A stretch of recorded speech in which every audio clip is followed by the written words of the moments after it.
Kinulang naman ang mga tauhan ng NAIA Terminal 3 dahil sa mga nagkasakit. Kaya humaba ang mga pila.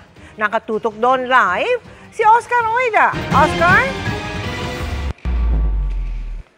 Yes, Mel, tuloy-tuloy pa rin ang dating ng mga pasahero dito sa NAIA Terminal 3 at ayon sa pamunuan ng NAIA, posibleng umabot daw sa 150,000 ang mga pasaherong babiyay sa kanilang mga paliparan ngayong araw.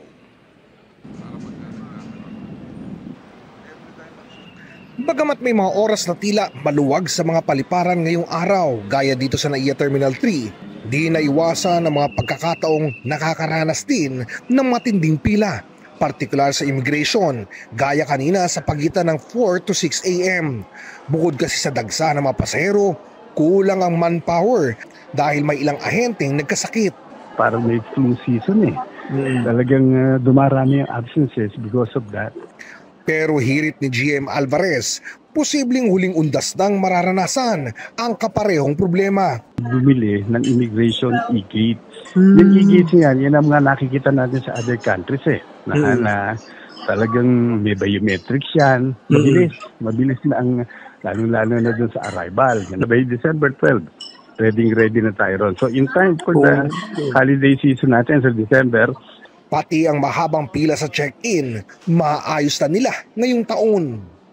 By November 17, gagana na ang ating automated passenger processing system. Yung sinasabi natin na iscan mo lang yung passport mo, mapiprint na yung mga boarding pass. Mayroon ka ng mga bag tags. And then from there, pupunta ka na sa self-bag drops. In fairness, ayon sa ilang nakausap namin dito sa airport, mas lumuwag at mas dumami nga yung upuan. Mas malamig, mas maganda yung lugar. Mas accessible yung accessible yung parking. May ilan namang nagkusa ng gumawa ng paraan para maiayos ang kanilang biyahe, tulad ng pamilya Shrestha na magbabakasyon sa Nepal. Nag-prepare po kami ng mga needs ng anak namin, and then most of our valuable things nakip na din namin sa isang bagahe. Attention namin sa anak lang talaga namin. Hindi na sa mga bagahe namin, sir.